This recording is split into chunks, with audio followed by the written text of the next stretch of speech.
think we can just let it slide? He's the one who started this mess. Listen, both of you, that's enough. Tell me to calm down, Sheriff. He keeps running his mouth. Back it up. You hear me? There are moments that divide a community so completely that decades later people still cannot agree on what actually happened. The Travis Walton case in Arizona, 1975, is one of those moments. Not 1980s, but close enough that its echoes rang through that decade and beyond. A group of working men witnessed something in the forest that would tear their small town apart, turn friends into suspects, and force everyone to choose a side. Alien abduction or elaborate hoax? Murder cover-up or genuine extraterrestrial encounter?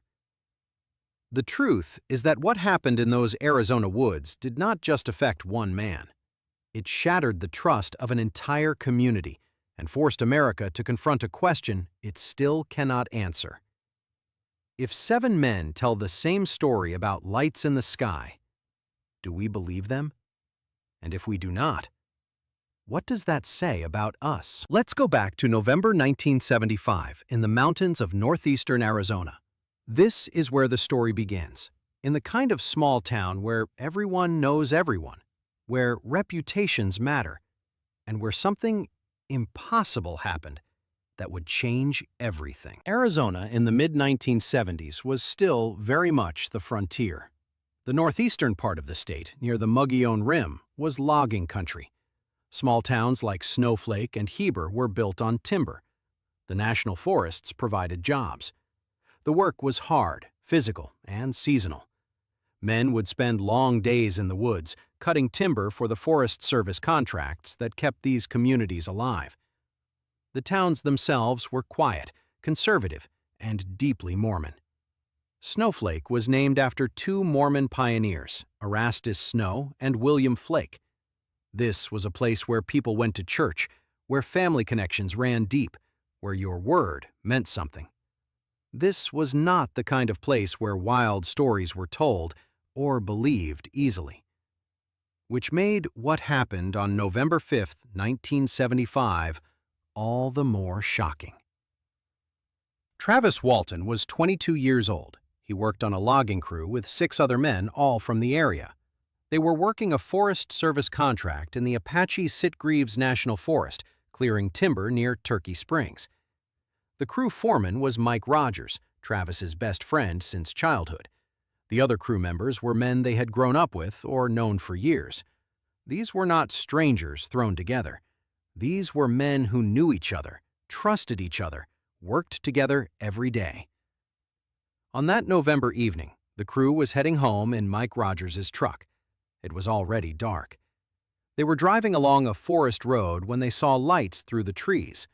At first, they thought it might be a downed aircraft or a fire. Then they came around a curve and saw something that stopped them cold. Hovering above a clearing, maybe 15 feet off the ground, was an object they could not explain.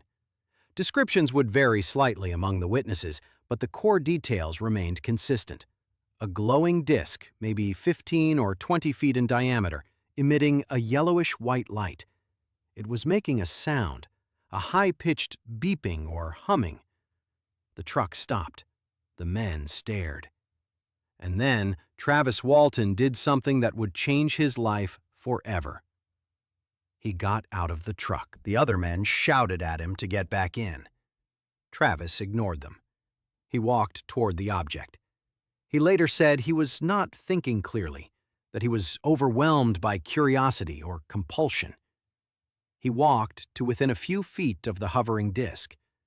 Then, according to the 6 witnesses left in the truck, a beam of blue-green light shot out from the object and struck Travis, lifting him off the ground and throwing him backward. The men in the truck panicked. Mike Rogers hit the gas and they fled, terrified, down the forest road. They stopped about a quarter-mile away, arguing about what to do. Some wanted to go back. Others were too frightened. Eventually, they returned to the clearing. The object was gone. Travis was gone. There was no sign of him anywhere. The crew drove into Heber, the nearest town, and called the police. It was nearly 8 o'clock at night. Deputy Sheriff Chuck Ellison responded to the call. What he found was 6 grown men, loggers, tough guys who worked in the woods for a living, and they were terrified. They were talking over each other, trying to explain what they had seen. They said Travis had been hit by some kind of light beam from a flying saucer. They said he had disappeared. Deputy Ellison did not know what to make of it. This was not the kind of call he was used to getting. But the men were clearly shaken. Something had happened. He called for backup and organized a search. By the next morning, search and rescue teams were combing the forest around Turkey Springs. Volunteer searchers, deputies, Forest Service personnel, bloodhounds. They searched for days. They found nothing. No trace of Travis Walton. No body. No evidence of a struggle. No sign that he had wandered off injured or disoriented. He had simply vanished. And that is when the suspicion started. The Navajo County Sheriff, Marlon Gillespie, was skeptical from the beginning.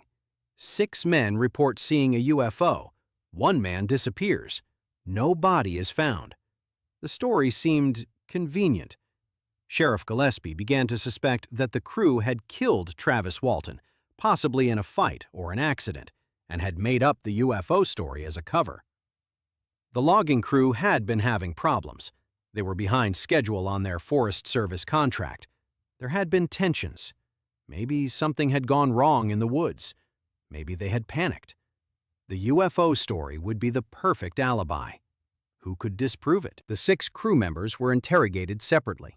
Their stories matched in the broad details, but varied in small ways, which is actually what you would expect from genuine witnesses. Sheriff Gillespie was not convinced. He arranged for the men to take polygraph tests. Lie detector tests are not perfect, but in 1975 they carried weight. 5 of the 6 men agreed to take the test immediately. All 5 passed. The examiner concluded they were telling the truth about what they had seen. The 6th man, Alan Dalis, initially refused, but later took a test and also passed. The polygraph results complicated the murder theory, but they did not end the suspicion. The town of Snowflake was dividing. Travis's family believed the crew's story. They believed Travis had been taken by something. Travis's mother, Mary Walton, gave interviews pleading for her son's return. His siblings refused to believe he was dead. But others in the community were not so sure. Some thought the whole thing was a hoax, maybe to get out of the Forest Service contract or to gain attention. Others whispered darker theories about murder and cover-up. The logging crew members found themselves ostracized. People crossed the street to avoid them. Friends stopped talking to them. The accusation of being either liars or murderers hung over everything. Then, 5 days after he disappeared, Travis Walton called his sister from a phone booth in Heber. He was alive. He was confused, dehydrated, and terrified, but he was alive. His brother-in-law picked him up. Travis was thin, weak, and had several days of beard growth. He was wearing the same clothes he had disappeared in. He had no memory of where he had been for most of the 5 days. What he did remember would become one of the most detailed alleged alien abduction accounts in history. Travis described waking up in pain, lying on a table in a small room. He thought at first he was in a hospital. Then he saw 3 figures standing over him. They were short, under 5 feet tall, with large heads and enormous dark eyes. They wore orange-brown robes. Travis panicked. He tried to fight them off, grabbing what he thought might be a glass tube and using it as a weapon. The beings backed away. Travis stumbled out of the room into a corridor. He found another room with a chair that had controls. When he touched them, the stars visible through a window seemed to move. Then a human figure appeared, a man wearing a helmet. The man did not speak, but led Travis through more corridors into a larger hangar-like space where he saw other disc-shaped craft. Then a helmet or mask was placed over his face, and he lost consciousness. The next thing he remembered was lying on the side of the highway outside Heber, watching a glowing disc rise into the sky and disappear. The return of Travis Walton did not settle anything. It made everything more complicated. Believers saw his account as proof. Skeptics saw it as evidence of an elaborate hoax. The fact that he had been gone for 5 days and returned weak and dehydrated suggested something had happened. But what? Sheriff Gillespie arranged for Travis to take a polygraph test. The first test, administered by John McCarthy in Phoenix, was a disaster. McCarthy concluded that Travis was being deceptive. The test was chaotic, with media present and Travis clearly agitated. Believers argued the test was invalid because of the circumstances. Skeptics pointed to it as proof of lying. Travis later took additional polygraph tests that he passed, but the damage was done. The conflicting results meant people could believe whatever they wanted. The controversy attracted national attention. The National Enquirer, which at the time was paying for UFO stories, got involved. They arranged for additional testing, paid for experts, and covered the story extensively. This brought money into the picture, which gave skeptics another angle. Maybe the whole thing had been staged for profit. The Forest Service contract that Mike Rogers' crew had been working on was canceled due to the incident. Rogers sued the Forest Service and eventually received a settlement. More money, more suspicion. Philip Klass, a prominent UFO skeptic and aviation journalist, investigated the case extensively. He argued that the entire incident was a hoax designed to get out of the Forest Service contract and to make money from the story. He pointed to financial motivations, inconsistencies in the accounts, and the failed polygraph. He wrote a book attempting to debunk the case, but Klass could not explain everything. He could not explain how 6 men passed polygraph tests about seeing a UFO. He could not explain where Travis had been for 5 days if he was lying. He could not produce evidence of a conspiracy or a murder. His explanations required believing that 7 men, some of them with no apparent motive, had maintained a complex lie for decades under intense scrutiny. Other investigators took the case seriously. Dr. J. Allen Hynek, the astronomer who had investigated UFOs for the Air Force and founded the Center for UFO Studies, looked into the Walton case. While cautious, he did not dismiss it. The case had credible witnesses, physical evidence of distress, and details that were difficult to fake. Arizona in the mid-1970s was already a hotspot for UFO sightings. The desert skies, the military installations, the vast empty spaces made it fertile ground for strange sightings. But the Walton case was different.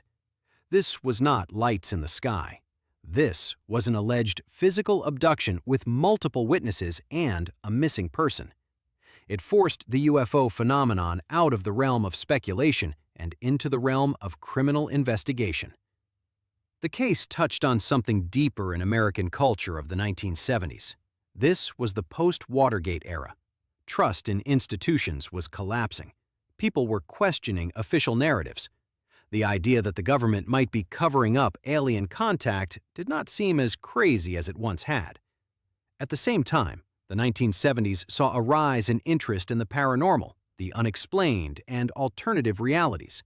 Books like Chariots of the Gods were bestsellers. Close Encounters of the Third Kind came out in 1977 and depicted alien contact as a transformative, quasi-religious experience. The Walton case fit into this cultural moment. It was a story about ordinary people encountering something beyond explanation, about authorities dismissing their experience, about a community divided. It resonated because it felt real in a way that many UFO stories did not. These were not California mystics or attention-seeking cranks. These were Arizona loggers, working men, members of a conservative religious community. If this could happen to them, it could happen to anyone. The aftermath of the Travis Walton incident rippled through Snowflake and Heber for years. The logging crew never fully recovered their reputations. Mike Rogers, Travis's best friend, bore the brunt of the suspicion. Some people believed he had killed Travis and made up the UFO story. When Travis reappeared alive, the theory shifted to it being a hoax they had planned together. Rogers struggled with the stigma. The friendship between Travis and Mike eventually fractured under the pressure. Other crew members moved away or refused to talk about the incident. The psychological toll of being called liars or murderers, of having your entire life questioned, was immense. Travis Walton himself became a controversial figure. He wrote a book about his experience, The Walton Experience, which was later adapted into the 1993 film Fire in the Sky. The movie took significant dramatic liberties, particularly with the depiction of what happened aboard the craft, making it more horrific than Travis's actual account. Travis has spent decades giving interviews, taking additional polygraph tests, defending his story. He has never wavered from his core account. For believers, he is a courageous witness. For skeptics, he is either deluded or a skilled liar. What makes the Walton case endure is that it cannot be easily dismissed. The multiple witnesses who passed polygraph tests, the 5-day disappearance with no clear explanation for where Travis was, the physical evidence of distress upon his return, the lack of motive for an elaborate hoax, the consistency of the story over decades. Skeptics have theories, but no smoking gun proof of fraud. Believers have testimony, but no physical evidence of aliens. The case exists in that maddening space where neither proof nor disproof is possible. In the years that followed, other details emerged that added texture to the story. Some researchers noted that there had been other UFO sightings in the area around the same time. The Mogollon Rim region had a history of strange aerial phenomena. Some speculated about military testing, though no evidence of secret projects in that specific area has surfaced.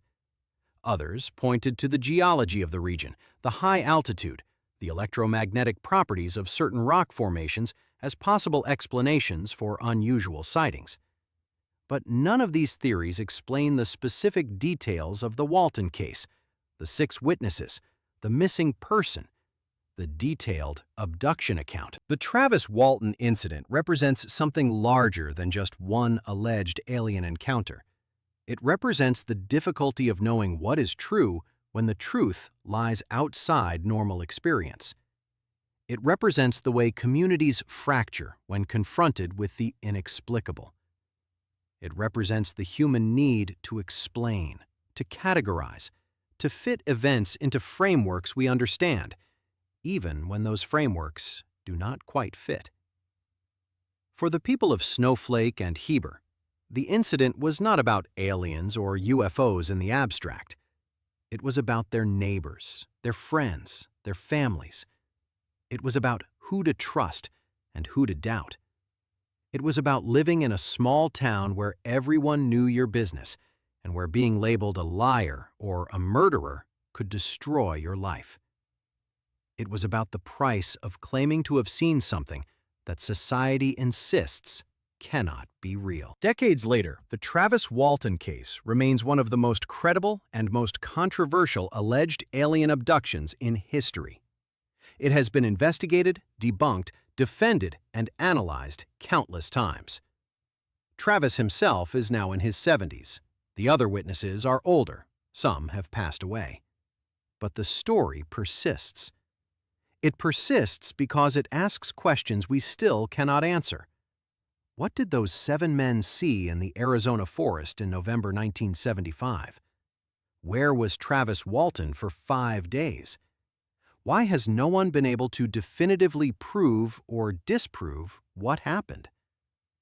The answers matter because they speak to larger questions about truth, belief, and the limits of human understanding. If you're fascinated by these moments in history where the unexplained collided with everyday American life, where small-town dramas became national controversies, subscribe to explore more stories that challenge what we think we know, and leave a comment below.